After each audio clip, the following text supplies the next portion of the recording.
Hey everyone, how's it going? Guess what? You're a wizard, Legundo. You might not know this about me, but I'm a big D&D nerd. I make dice and everything. It's so cool. But I thought, you know what? Why don't I get some magic in my Minecraft? So I put together a brand new custom mod pack, which you're gonna be able to download. A link will be down in the comments, turning Minecraft into a fantastical, magical world. And you know what? If you like magic, there's a whole different kind of magic over on the Deceit SMP. You should go check out the videos I've been doing on that server. Also, if you want to be able to get my world for this mod pack instead of just having to play with your own, why not go check out my Patreon? Anybody who supports me over there helps me make awesome content like this, and you get to download my maps. And if you want to support me in other ways, just subscribe to the channel, like the video, share it, and leave a comment. Something along the lines of, what happened on day 50 was a joke and shouldn't count. That will make sense later, trust me. But now the story of my 100 days multiverse adventure continues. It's time to get magical.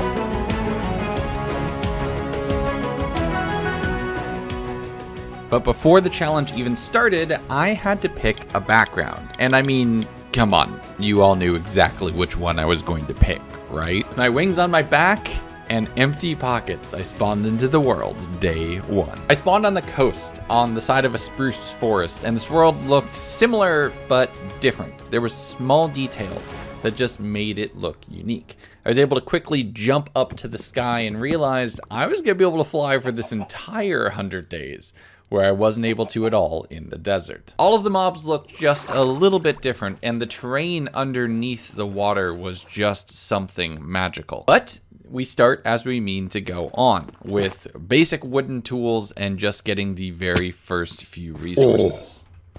Oh. That hurts. That hurts a lot. Oh my goodness, that hurts so much. Okay, never fall. Never fall is what I just learned there. I bumped my head on a tree and realized, ooh, fall damage would be bad. Jumping down into a little cave to get a little bit of stone and using my glide ability to fly around and grab food. But as the night started to set and I hadn't set up any semblance of a shelter, I was surrounded by mobs, including a desert husk with a trident. That's scary. I did the bravest thing I could and ran away, jumping from treetop to treetop till I found an isolated island, torching it up to set some semblance of safety, going into day 2, where I went underground to mine coal. And this is something that's important. You see up in the top right, I'm gonna have weakness and slowness basically whenever I'm indoors, which is gonna make looting and mining pretty difficult. I'm born to fly and only fly. I went back along the route of where I had explored previously, finding this grave that I almost immediately looted for just a few bits of supplies. But it turns out, since I need to fly, I can't wear heavy armor. Anything better than gold is locked away to me. So I put the boots back inside the grave. I don't want ghosts getting too mad at me now. Day 3, I really just flew around and kind of forgot to start recording right at the beginning. So right near the end of the evening, I made my way towards a desert village where, after sleeping on day 4, I looked around and saw what they had to offer. There's a waystone in the middle of the town, meaning I could warp here whenever I wished later, and a guild master who had quests and jobs for me. This is starting to feel like D&D. But I needed emeralds. You need to spend money to make money. I continued searching around, seeing a haunted forest with Vex just floating around inside. No thank you. Before making my way towards a pillager tower not too far off from the town. I glided up to the roof of that and found this strange silver eye. And that's gonna be really important. I also found a balloon, which looks ridiculous in my inventory, but gives me an awesome soft jump and lets me float down to the ground nicely. And that, combined with my wings, I can really catch some distance. With that little bit of an extra flight boost, I found another village, registered in at their waystone. Took out a few of the zombies that were ravaging the town, and jumped in one of the beds, just crashing on top of the guildmaster's house. On day 5, I continued soaring around, looking for a really ideal place to put down roots. I don't want to just stop anywhere this time around. I found this interesting tower, and since I'm able to get to the top, It's kind of like cheating. I can unlock all of the top tier loot really early and instead have to work my way down. I used the crossbow that I got from the pillager tower to fight some other pillagers while looting all of the things and finding a book that was starting to talk about spells. The weakness effect though made this pretty difficult. So with the shield in hand, I just had to bop them far more often than you would think to eventually break them all down. I grabbed all of the books that I could so I'd be ahead on enchanting whenever that time would come, and slept here going into day 7, lighting up as much as I can and breaking all of the spawners so that I can actually clear this tower out. I don't think I'm gonna live here, but there's so much here, including a nether portal that's almost completable right on the 4th level. There was also an iron golem, and I'm afraid of iron golems in Minecraft Hardcore, so I just happened to kill it while leaving it in its cage. No biggie, right? The next day, I continued my search for a place to put down a proper base when I saw this giant moth just chilling in one of the swamps. I was afraid it was hostile, so I threw it some bread. Do moths like bread? Do moths even like bread? I don't know if moths like bread. Before sailing over another pillager tower and then just spontaneously starting a raid out in the middle of an open field. I had no idea why this happened until I found this lit well in the middle of the woods. Going down the bridge, I found an underground city with villagers and golems and shops and everything. This might be what strongholds are in regular Minecraft worlds. I slept here and then got far away from the raid. I have literally just a pair of shoes on, so there's no way I'm gonna be taking on evokers in my current state. I found a nice clearing on the side of a mountain right next to a river and thought this is as good a place as any to call home.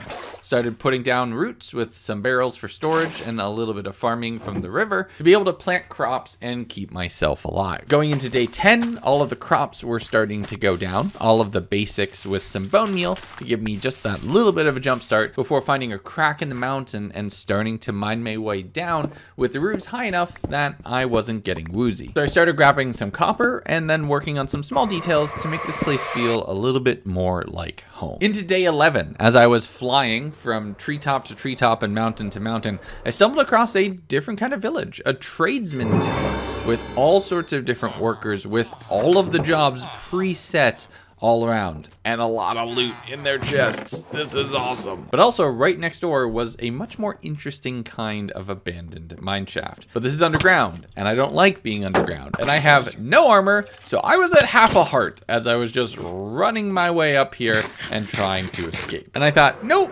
we should head home. So on day 12, as I was continuing to explore my area, I found yet another of these towers with all of the rooms set up. One level down, there was witches, and I already had weakness and poison, and these things are terrifying. I used several golden apples and a good chunk of my food reserves just to stay alive, only clearing about 2 floors of this space. Poison gets you down to half a heart. It won't kill you on its own, but considering that witches throw harming potions, which cover a huge area, they are almost certainly going to end up killing me on this run. On day 13, I flew towards the tower to approach it from a different angle, working my way down along the outside of the space to break spawners and find TNT having been hidden in different positions. I went to open up one of the trapdoors and it went badly. So a little bit of loot was lost, but I continued working my way through to all of the books and the knowledge, you know, the things I really wanted. But as I was fighting the witches looking a level down, there was the nether wart down there, which could lead to potion brewing, which is a huge step up so early. But the witches and the weakness are just debilitating. So I had to run away again at the end of this day after being poisoned multiple times. And on day 14, in studying all of those tomes, I learned how to craft a wand. And this would be my primary tool for this entire playthrough. But I needed to figure out how magic worked because you're a wizard, Legundo, just didn't quite happen.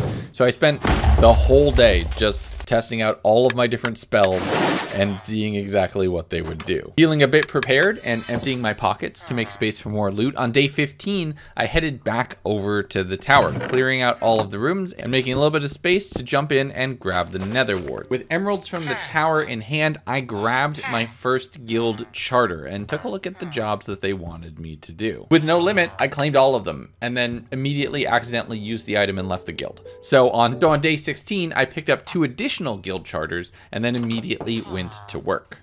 And this magic, with the wings on my back, I'm able to fly around and explore the world freely less than 1/5 of the way through this 100 days. This is my favorite mod pack yet. I landed my way back home, placing out and banking a lot of the hay bales that I had acquired from several of the villages that I had visited since arriving in this reality, and used the moss to make the place just look a little bit more interesting. A drowned attacked me out of nowhere, and there was another one waiting underground. Turns out my magic doesn't really work well in water. I'll have to remember that. And I can run out of mana, which means I won't be able to cast spells until it can recharge. Something else to note as well. I went back to that moth and threw it a little bit more bread, hoping that we could be friends, right-clicking it and jumping on its back.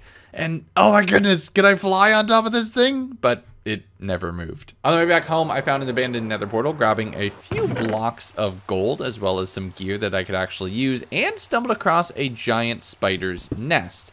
I'll come back to that when it's not pouring rain. I encountered my first mini-boss in the world. Mobs that know the ways of magic as well, and either have protective wards or offensive spells that they can cast against you.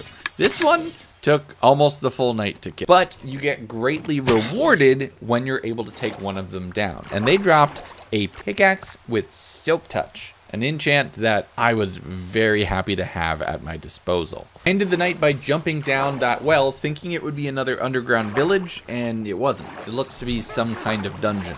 I'll come back to this, I promise. On day 19, I'm taking advantage of my mobility, searching around for more of those towers to be able to loot a lot of the chests near the top of them, as well as taking on the quests for the guild, killing whatever mobs they want dead. I'm starting to get a hang of my strengths and my weaknesses, and clearing the towers is becoming a little bit more straightforward. I found another birch-colored village, just something that felt much more real and alive with its surroundings. Grabbed anything that wasn't nailed down, and then slept in one of their beds for the full Goldilocks experience.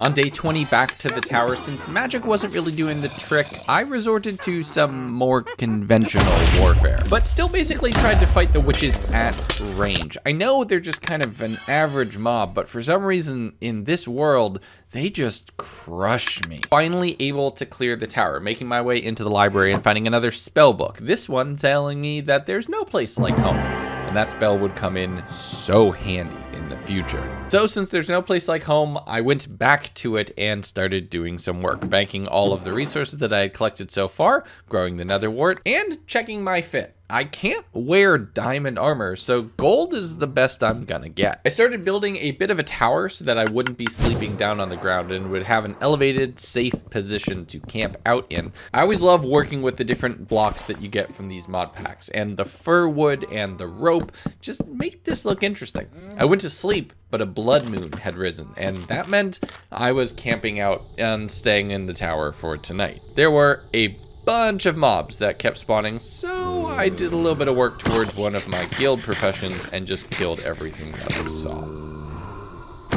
Thankfully, being able to fly out of the situation is a good way to stay alive. After that very eventful day, day 23 was actually somewhat quiet. I cleaned up the last few mobs that were stragglers around the base, did a little bit of breeding of the cows, and started building up an enchanting setup so that I can make myself a little bit more easy to survive. Also, the base needed some work, so I'm not having to jump everywhere, but as soon as it turned night today, I instantly slept and kicked it over to day 24 because I had work I wanted to get done. First up, let's go clear that spider spawner. I need a lot of wool and string for a few of the things that I want to set up, as well as some experience for the job. Balancing exactly where to stand so I don't get the weakness is tricky, but I'm starting to get the hang of it. And then back in on day 25, I cleared the main chamber and then found a different kind of dungeon just adjacent to it, separated off by a single open block.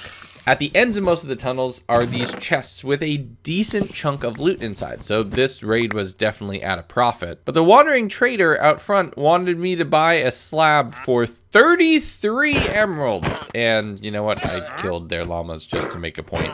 26, it's more base work. I set up all of the bookcases to get the enchanting up towards level 30, almost there, and more stairs and slabs, and using the moss blocks that I had to just give some life and vibrance to this little cove of what I had set up. On day 27, I forged a new set of armor, did a little bit of tinkering with the nether wart, and then peeked my head down into the dungeon that was right there next to my base.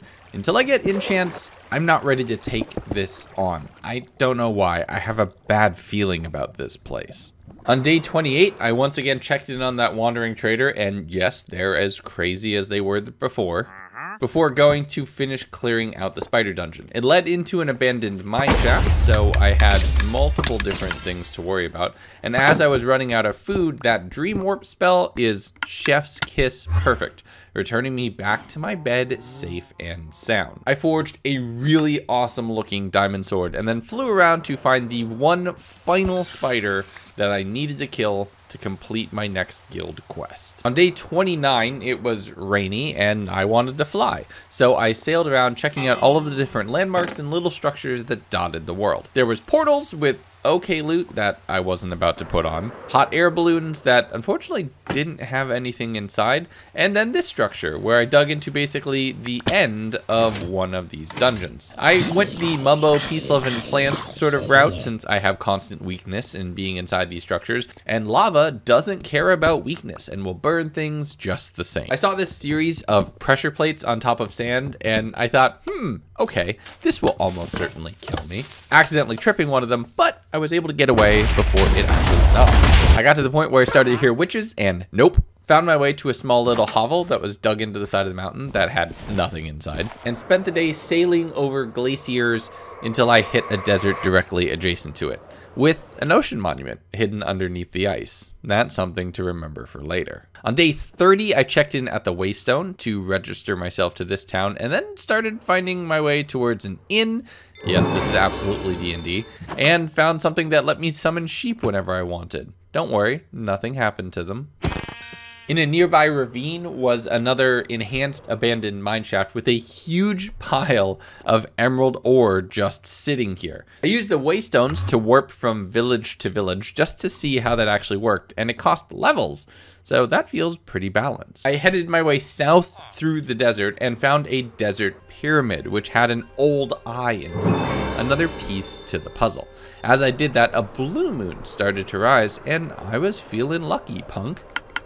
And in feeling lucky, I realized that I had found an invisibility cloak at one point in time, and this thing is just super useful. On day 31, I had to update a few of the mods, and my sword disappeared. So I forged myself a new iron battle axe. That's some diamonds just wasted. As I was working on my gear, I heard a random explosion underground, and having just cleared a dungeon with a similar explosion, yeah, I think I knew what had happened. So I went down into the dungeon to look around, and I really gotta thank Mumbo for this strategy, until I made my way all the way to the end to find a somewhat underwhelming but nice bit of loot. I continued into day 33 and I realized just how massive this dungeon complex actually was. There was a puzzle that I solved by just breaking the wall and a piece of TNT that was waiting for me before making to the library and having to burn a good chunk of it down to fight witches. As I started to run out of resources, I headed back to base, and that's when I realized that the bookcases had also gotten deleted in the update. That's unfortunate. But thankfully, I had raided enough libraries that I was basically able to get myself back up to full enchanting almost immediately. On day 34, I chopped down a few trees to get the enchanting all the way up to level 30 and enchanted my first piece of gear. Fire protection isn't ideal, but I've dealt with a lot of lava so far. But since I'm preparing for the first big build that I actually want to do in the world, I spent a lot of the day just farming and collecting wood before calling it a night early. Before I start on the build though, why don't we go explore the Nether? As I popped in, I realized just how much fuller and more robust the Nether is in this reality. There is all sorts of skeleton riders and a ton of different variants of blazes right away. I'm going to be fighting fire almost constantly in this world, and these soulfire blazes are absolutely no joke, taking me under half health without even breaking a sweat. Do blazes even sweat? So the first one I killed, I grabbed a blaze rod and immediately popped back over to the overworld, realizing I had accidentally started a forest fire while brewing up some fire res potions. Or at least I would have if I had magma cream. Didn't think that through. So I returned to the Nether the next day and started hopping between structures. There's these little blackstone outposts that had bastion maps that would lead me to their headquarters, as well as a ton of ghast tiers and a piglin spawner just chilling there. There's also Ponyta, who had made their way. Apparently this is a Pixelmon video now. And I found a stronghold and several awesome looking blaze statues.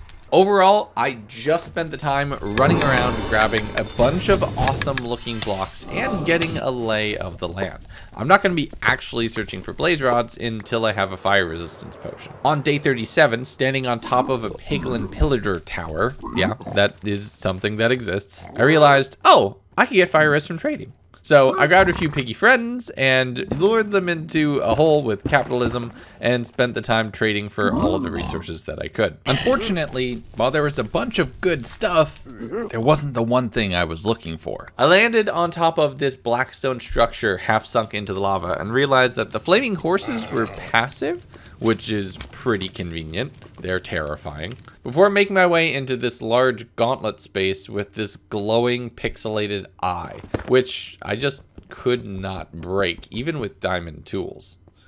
Something about this is strange, and I'll have to check it out later. On day 38, I used the braziers and statues and a few of the nether blocks to decorate my home base before returning right back to the nether, just trying to search around and see what I could see. I tried a few other things to activate that eye block, but nothing seemed to do the trick. So I ran around grabbing some wood from a small little idle spot and landing on top of a bastion and using magic, which they don't really seem to notice or understand, to work my way over to the chests for some basic loot. I just broke the chests and ran. I had no idea what I even got. I just wanted to get out of there.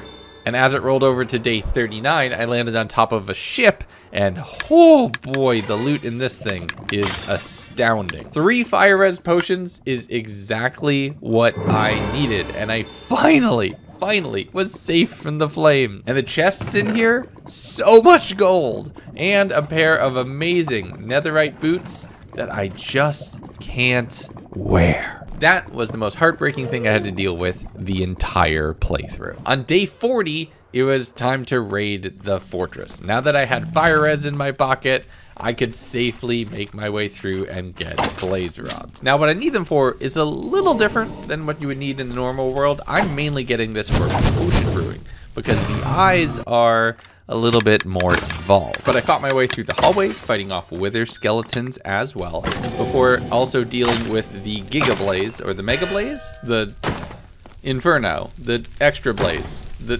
Shielded Blaze. The thing that lost to phantoms that I'm very upset about. Looting the chests around the fortress and finding several nether eyes, which was the next step in my journey towards the end of the game. And with my real target complete, it was time to head home. Day 41, it's time to get my gear enchanted. I am a magical man, and I need magical tools. And you know what goes great with magic? A bunch of amethyst and a bunch of emeralds. So I went over to one of the abandoned mine shafts to just go get as much of that as I could. As I was looting this abandoned mine shaft, however, it crossed through to a skeleton fortress of some kind with a lot of enemies, but a lot of loot inside. I found an enchanted golden apple just sitting in one of the chests. And while that was cool, it wasn't worth dying over, so I warped out with the amazing loot in my pocket. Day 43, those barrels on the coast are both heavily insecure and not enough to hold everything anymore. I'm getting so much good stuff from my exploring and acquisitions of chests laden throughout the world. So I started work on an actual proper base built into the side of the hill. Not a hobbit hole, more like a bird's nest, which continued into day 44 as I started setting up a proper storage room on one of the walls, and inventory management literally took all day. And I might be one of the most disorganized hardcore players in the entire world because it took me another day to finish building the remainder of the chests and to get all of the items moved over to this instead of the barrels down on the coast into day 46, where I finally had something that I was happy with. As it became night, I took on my guard duties and was fighting creepers and endermen and spiders just to rack up the kills so I could earn more emeralds for the job. Flying from place to place, finding another village, and sleeping there. On day 47, I eliminated the last few stragglers, which was just enough to complete my guild contract, before landing at another inn, grabbing anything that wasn't nailed down. I found a pillager patrol just camping out next to the river and was quickly able to eliminate them, flying around and seeing where they had come from. There's this huge manor and graveyard that was established here, and I was not prepared to be jump scared by a vindicator out of one of these tents. I was at 2 hearts. That is terrifying. On day 48, I turned in a few of my quests, reaching level 3 in the guard profession, meaning they really trusted me to be good at murdering stuff. But with Bad Omen on, I thought, maybe I should upgrade my gear. And I started looking at getting enough ammunition and better weapons and utilizing that invisibility cloak, because I had a plan for what to do at the midpoint of this adventure. And I'm not doing the raid just for fun. I need eyes which are only dropped by evokers, the source of their power. So I flew over to a desert village that, if something happened to it, boxed a few of the villagers into their homes, set up some very basic rudimentary defenses, and got to bopping. I ended up relying a lot on the whole put them in lava to kill them strategy, because that really is just efficient. And the first wave of pillagers also included one of the mini bosses who had this constant drown effect on me in the middle of the desert, which did no damage, but freaked me out. As it rolled over into day 50, we were into wave 3, which meant I would start to dealing with ravagers and witches. And we all know how much I've been having trouble with witches so far. But my main strategy was basically keep distance, blast with magic, and then axe anybody who comes close if they want to die. See what I did there? I was able to burn one of the evokers using the most lethal weapon that I had, grabbing one of the magical eyes, as well as a totem of undying, which is huge. Flying away to avoid Vex, and on the way back, finding somebody who thought this was a good time to be buying stuff from everyone. But the battle continued into the night, with me primarily relying on my magic to defend me. And then this shenanigans happened.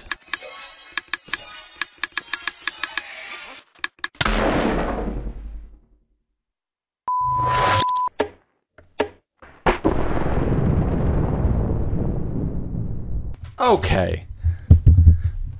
What? There's no way that counts, right? There's no way that casting a spell suddenly chunks off 7 hearts and you're killed instantly.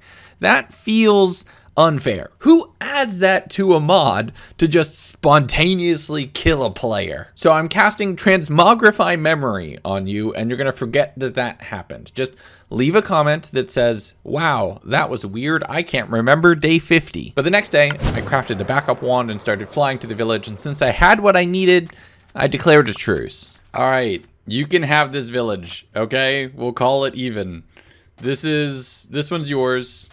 I don't need this, okay? I got what I came for. I got my eyes. You all have a wonderful day. You have a great day, okay? Do me a favor and no. Personal space, personal space, personal space. No. Are they still following me? They're still following me. Okay. So they're just, are they still following me? Ow. Oh, I'm taking damage from being on fire.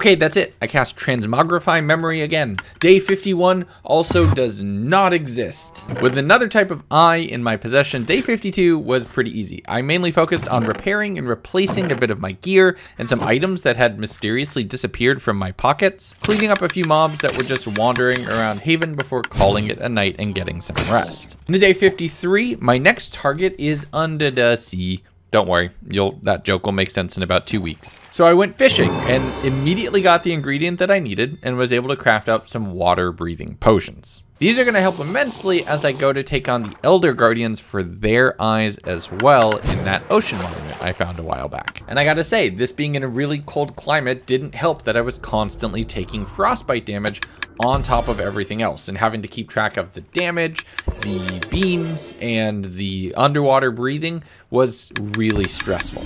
Also remember, magic doesn't work well underwater, so I had to rely on my axe a lot more to take out all of the Elder Guardians. Day 54, I'm continuing exploring around, just trying to find more landmarks so I could find all of the different types of eyes. I stumbled across what very much looks like a cult house with skeletons and cobwebs, and I'm pretty sure I heard some screaming coming from the basement. I fought my way in through the roof, and oh yes, this is totally a cult of some kind. Grabbing a wither skeleton that was just sitting on an armor stand. That will come in handy later. I worked my way through the house, killing cult members and freeing a few villagers that they were torturing in the basement, so look at that, I'm the good guy. On day 55, continuing my loop, I found my way into a desert pyramid, and while I really only broke one spawner and looked in one chest, I was starting to panic, so I just dream warped myself home to get myself out of a sticky situation. I'll do that a lot. I banked all of the resources that I collected from several of the houses, planted some drip leaf just to make the base look a little bit more inviting, then flew over to the nearest town, stole their waystone, and brought it back to Haven, officially naming my foothold in the world. If anything, this is more important going outbound than inbound, so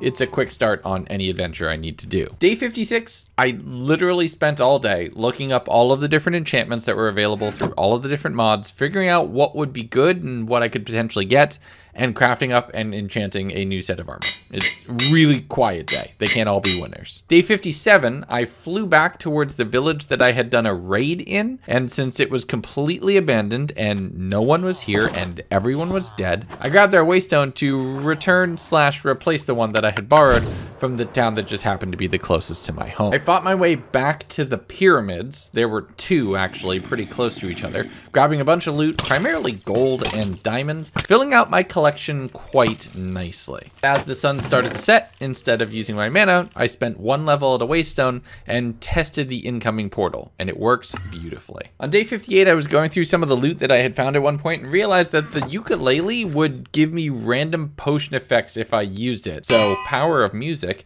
and I crafted a diamond longsword, just something that would look intimidating and hit pretty hard. And look at me, I'm a bard now. I used some of the blocks that I had acquired from the cult house as well as a few other sources just to continue spiffing up the base and making it look a lot more interesting before returning the waystone that I had gathered from the other dead village back to the original village that I had borrowed it from. From there, it was out exploring again. I'm so glad I have the magic and my wings, because there was no way I'd make it to the end without having to cover this much distance on foot. The air is the only way to travel. I made my way to a giant spruce forest, which was honestly kind of intimidating, before stumbling across a pillager factory where they build their war machine instead of just stand out and wait to threaten everybody. There were villagers less than 100 blocks away.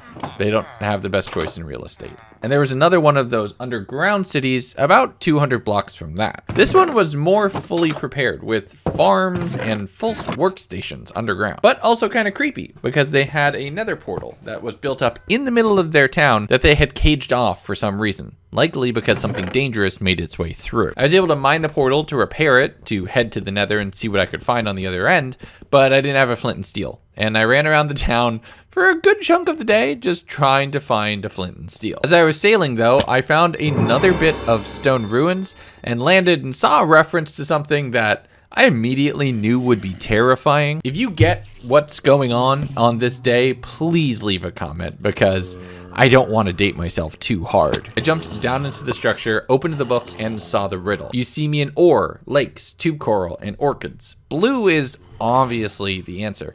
So I flipped that and was escorted down into the lair of the killer bunny. There's also zombie spawners on here, which I did my best to just lava as much as I could and stand in a way where they couldn't hit me. But this bunny was super fast, and I'm pretty sure it would kill me in a single touch. So I had to resort to catching it in lava to burn it alive. On the way out, I wanted to see what would happen if I had flicked the other lever just for fun, and whew,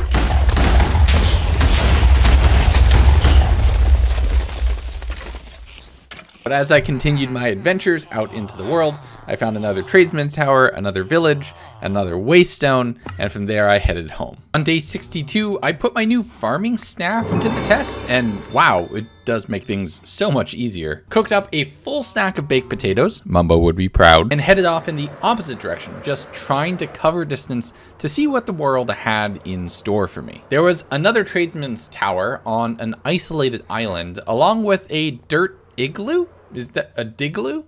A dug trio. That's what you'd probably call it, right? Day 63 was kind of more the same, just flying around. I am super spoiled with having wings and being able to just elytra fly wherever I want. I'm gonna really regret the next 100 days when I can't fly from day one. But on day the best console ever created, it's time to find the stronghold. I grabbed the nether eyes out of one of my chests and threw them, being pointed in a direction and instantly sailing in the sky that way. It took me over glaciers, underwater, and above mountains that were practically to build height. Caves and cliffs is gonna be amazing, y'all. As I looted everything that I found in my way. There was awesome desert islands and savanna villages where I would sleep to just continue sailing away during the day. Finding a new cult house and grabbing their wither skull because this is way faster than killing them in the nether. The eyes eventually started pointing downwards, where I saw shafts of sand just fallen away to stone underneath. Now, I don't do well in caves, so I had to utilize the lava bucket to do a lot of this. I just don't have enough torches to clear it. So I used a waystone to get home, and on day 66, while I was playing everything, Stop Everything Halo Infinite released. Da da da da! Da da da da! On day 67, once I've gotten my taste of the multiplayer beta, it was time to come back to Minecraft. I warped to the waystone at the town near the stronghold and stole it. I need to put it somewhere more important. Making my way down into the stronghold itself was pretty easy. I was actually really close with my cave before. Now this place has several different traps and tricks and puzzles. A lot of redstone goes into making this a little bit more interesting and complex. Then again, sometimes all you need to do is place blocks. In digging through the last little puzzle room, I made my way in towards the enhanced end portal. And this is where things get interesting. See, I have a lot of eyes in my inventory, but you can only put one of each type into the portal, meaning I have some exploring to do, and it's time to get grinding. On day 68, I realized I could craft an additional one, the witch's eye, which I got from killing witches. With that in, I was halfway done. Now is where exploring comes into play. The next eye I'm targeting is the black eye from pirate lore and legend, which means having to find a sunken ship with a treasure map inside. It took the better part of day 68 just to find one, and the first treasure map that I searched, well, didn't have it inside. Which continued into day haha funny number, where I searched another 3 shipwrecks and came up empty-handed. I was starting to think that the black eye might just be a myth. Doubly so on day 70, where I'm not even sure that sunken ships are real, and I really stopped finding basically anything. I've explored most of the Western Sea at this point. Day 71, as I started hitting the first inkling of a new continent, I found other treasures, just not the thing I needed. Late in the evening, I found a drown spawner with a bunch of interesting loot inside, which was cool, but found another treasure map, and finally, after 3 days of searching, saw the black eye sitting in the corner of a chest. Lucky for me, that last sunken treasure was somewhat close to a jungle and mushroom combination island, which looks amazing. I found a mushroom pyramid that didn't have any TNT, but had some decent loot inside. But thankfully, there was a jungle temple with a treasure hidden deep inside. I wonder where you could watch a video where somebody would make a better version of this. But with 2 more eyes in my pockets, I yeeted myself over to the closest town, slept there, and continued the search on day 73. Having a map that would point me to an underground bastion. And I didn't know what that was, but it sounded interesting. I followed along on the map until it basically looped me back over home. So I stopped here, banked the resources and the additional eyes into the portal, so I was that much closer, slept through the night, and on day 75 remembered I knew where a mineshaft was, and I need to find an eye in a mineshaft as well. Using the powers of Thor, despite being underground, I was able to take on a few of the skeletons and loot every chest in the mine. There was nothing here. There was, however, an invisible zombie, which was just an absolute nightmare to fight. Thankfully, they weren't immune to the sun, Once back inside the mineshaft, I was reminded of that skeleton fortress that was just a few blocks off of it. And I thought, you know what? Let's loot this while we're here. I had to run back to base to get a couple more torches so I could fully secure the structure, warping back and jumping back down underground, using the glow sticks and more traditional torches to just clear everything. There's a bunch of tipped arrows and different enchanted books for bows and projectile weapons on here, which is really gonna make me a lot more powerful in non-magical combat. Day 77, I used the waste stones to pick up where I had left off searching on that bastion map route because there seemed to be a lot of frozen stuff ahead of me. I found a huge frozen tower with another enchanted golden apple on the roof, and not too far from it, a giant pirate ship filled with strays. I was tempted to burn the whole thing down, but just tried to magic a few things away and looted what I could from the local chests. From there, I continued following that map, heading into the night and using lava to keep myself warm to avoid frostbite. I found a massive igloo filled with witches and zombies and multiple spawners, and just was hurling magic in through the door while breaking the spawners sneaking in through the walls. This took the whole day to clear, the whole night, and unfortunately, there was no eye inside. But just as I started to fly away on the morning of day 78, a somewhat familiar shape caught my eye. So I went in, and it had a basement, and it had 2 villagers waiting there for help, but I really only wanted this blue orb that was sitting in the chest, so I immediately warped home, and then warped to the end portal, and slotted the eye in, 3 to go. Next up, it's time for a change of scenery. I've been in cold climates for way too long, so I went to the Nether because I need to get some ore from bastions for the next eye. And there's a lot going on in the Nether with all of these little sections and this desert pyramid, which had a bunch of loot in the chests, but I don't think I'm allowed to get it. I flew over to the closest bastion, pillaring up so I wouldn't be targeted, and using magic to bap down all the brutes, just getting revenge for my first life. I dug in through the walls, making sure I was always isolated, just trying to loot, just trying to root around and either find the ore that I needed in a chest or embedded into the structure somewhere. Making sure that I could never be caught off guard from brute, and there was always a block between us. But I didn't get much luck. Going into the next day, I went into the second half of the bastion, working my way down and still being very careful, having to deal with blazes, so I used my final fire res potion. I eventually started making my way down to the chests, which had, again, great loot in it. And you'll see that this bastion took me 3 days to raid because I've made mistakes in bastions before, and I wanted to take my time. I was in the structure for maybe 45 minutes total. As I started making my way down to the central lowest level gold area, so I could just grab a ton of loot and a bunch of diamond armor that I can't use, there was a magma cube, which was a mini boss, which had all of these different effects, which were really causing me to panic. I flew up, crashing into the ceiling, and then falling down into the lava, and I'm sitting here thinking, oh no, this could be really bad, I'm on fire. So I just dug through the wall, blocked it off behind me, and decided, you know what, this is a silly place. Let's go check out another bastion instead. I flew around, looting a soul sand jungle temple that had a nether eye, not very helpful, and eventually coming across another bastion that had the distinct pink ore that I was looking for. With fortune, I was able to break only 2 pieces of it to get everything that I needed, and I wasn't gonna press my luck. Love stealing.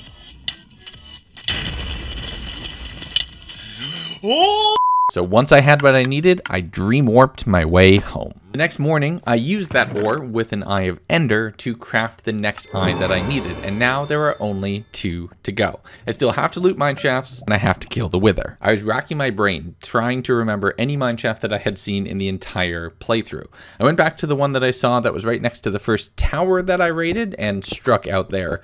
Then remembered that I thought I saw one underwater over by the ocean monument, all the way over in the frozen lakes. But then I remembered that this is underwater and I can't breathe underwater. So I warped back home, and the next day, with some water breathing potions actually in hand, you know, being prepared can help, I searched my way through this aquatic themed mineshaft, struck out on the first chest, but on the second, I finally saw that dark blue sphere that I was looking for, and the next eye was mine. I spent some time just swimming around, bopping drowned that I was finding, but once I got hit in the face with the trident and it did 4 hearts of damage, I panic warped back to base. No way I'm dying at this point. Day 86, knowing that the next thing I was going to have to do was fight the god of death, I spent all of this day preparing my gear, reinforcing it, adding additional enchantments, prepping additional potions, and ending the day by slotting in the next to last eye into this portal.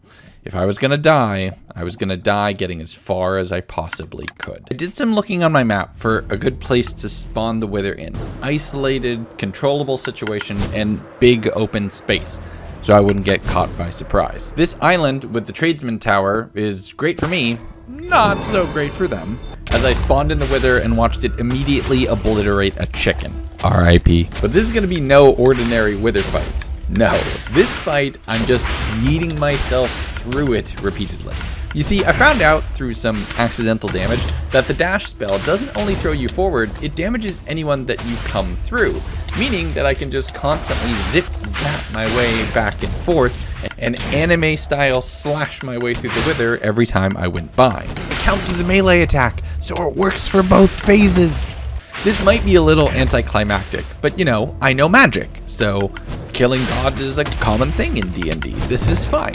I grabbed the Wither Eyes and a Nether Star, running back to my base and using all of the iron that I had, crafting up a beacon, and setting my home as a literal beacon of light in this world. I rested easy that day, knowing that I only had one major challenge remaining. On day 88, I started putting together a bow and a little bit of gear to prepare myself for the final battle, the final challenge. But as I got that together and I flew into my storeroom, I realized that this place is not fitting of a person who had just killed a god. So it was time to invest a little bit more into the base itself. I expanded out the floor, replacing it with actual wood instead of stone, and worked on the back to create a little smeltery / potion brewing area that fit the vibe of what I was going for. Ran out of wood, so I spent day 89 going over to the fir forest and just felling trees from top to bottom. Going back into the first tower that I had originally looted to just grab a few miscellaneous blocks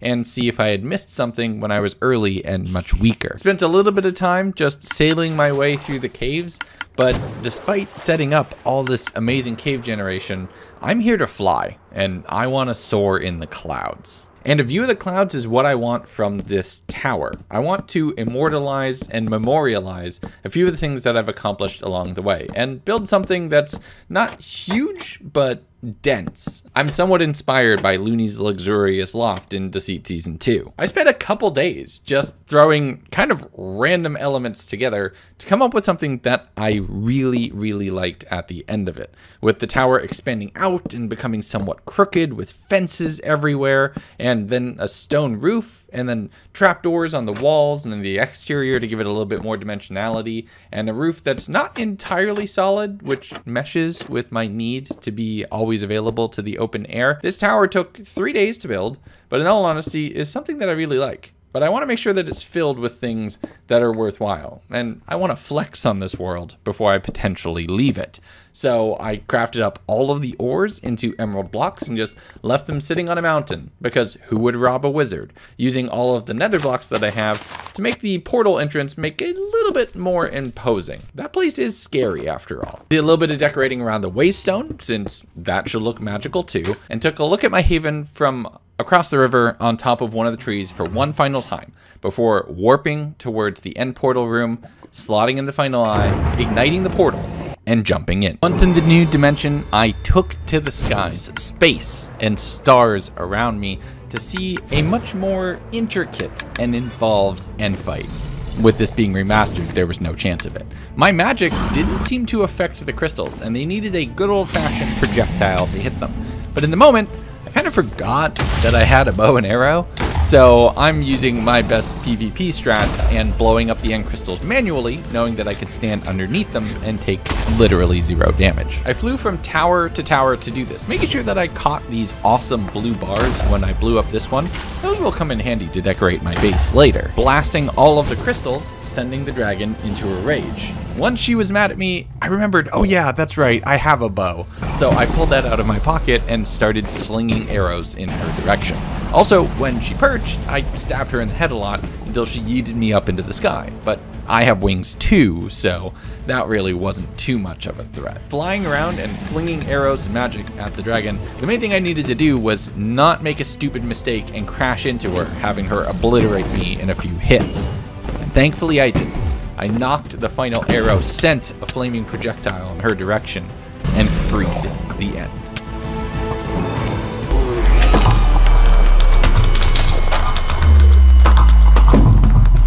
I gathered up all of the experience, which put me up so many levels, and went to get the egg with it falling into the portal back to the overworld. I followed, spawning at Haven, knowing that I'm going to have to go all the way back to the world spawn to pick up the egg. So I flew over the mountains, retracing my steps to the very beginning of this journey, and there, sitting on the beach, almost exactly where I started, was the egg. With a little bit of effort and a single torch, I was able to get that into my pockets and returned back home, using those bars to do a little bit of decorating. Like I said, I just wanted it to look good. This place needs to be worthy of a Grandmaster Wizard, so I bred the cows and thought, there's a few more things I can go get from the end before I'm done. Main thing I wanted to do was check out this boxy structure, which was right next to the island.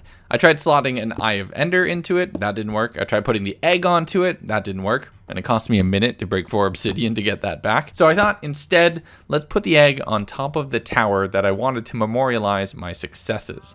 That looks good. And as long as we're talking about making memories, it's time to hang up my first set of armor.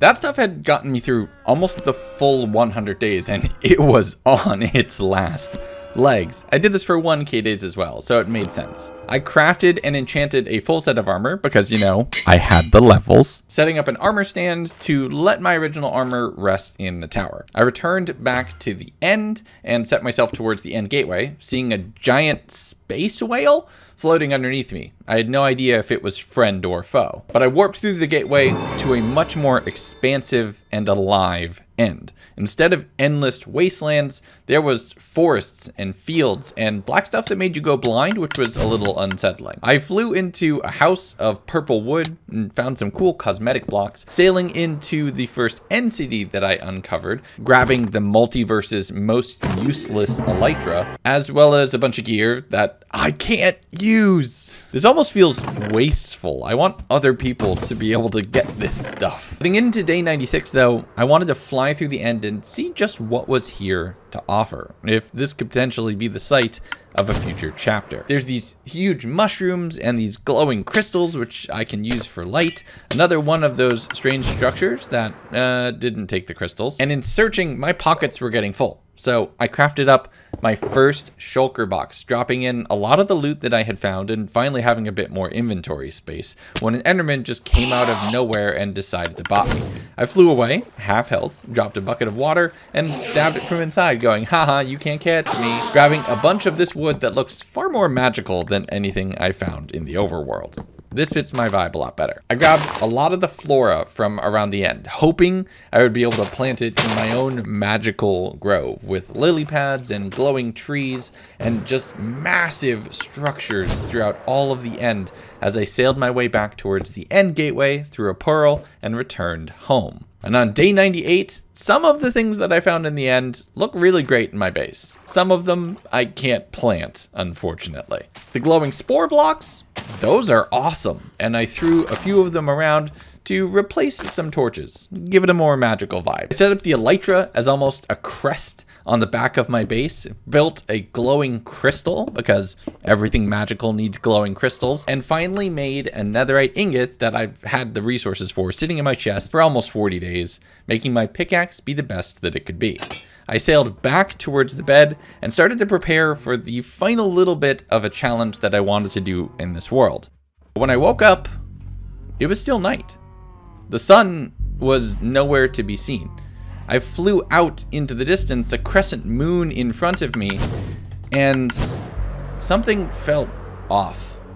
There's this tingle in the air, something that felt familiar and dangerous, and then I saw it. Oh, not again. And it seems like my journey through the multiverse is not yet over. I don't know why the spires are following me or where it's gonna take me next, but that next chapter will be coming soon. I hope you all enjoyed the video. If you really liked it and you want to support me, Patreon is the best place, and you could get early access to other videos, behind the scenes clips, and have your name included in the credits like the people you see here. I have more videos, including behind the scenes of how this was made, and also the Deceit SMP coming up very soon. The next 100 Days chapter will be sooner rather than later. All my social links are down in the description. Please go check them out. Be good to each other, everyone, and I'll talk to you soon. Bye-bye.